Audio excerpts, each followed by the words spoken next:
GoodDay offers flexible options for managing project views. In this tutorial, we will guide you through adding, managing, and customizing views for your projects, as well as handling view inheritance and setting default views. To add a new view or module to your project, click the Add button and select the view you want to add. To add or manage project views, you must have full access to the project or folder.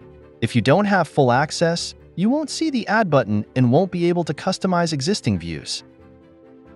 To rearrange the order of your views, use drag and drop.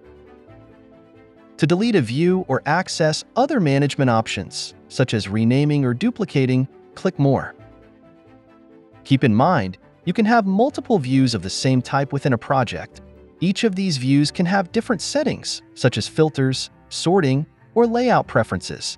This allows you to tailor the workspace to meet different needs, even with similar views.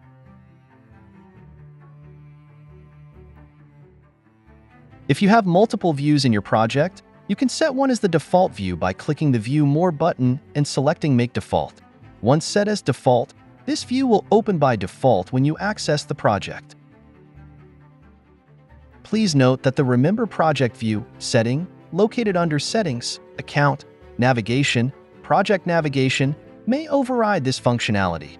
If enabled, it will always open the last view you used instead of the default view. GoodDay allows you to control the visibility of your views.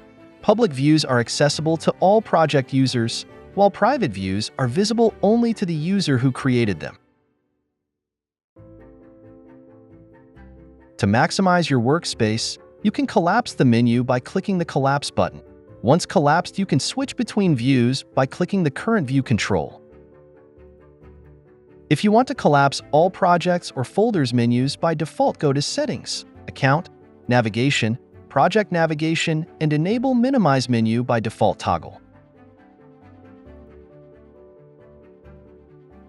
Similar to user access and other settings, folders in GoodDay can inherit views configurations from their parent. When creating a new subfolder, you can choose whether to inherit the views from the parent or create a subfolder with no views.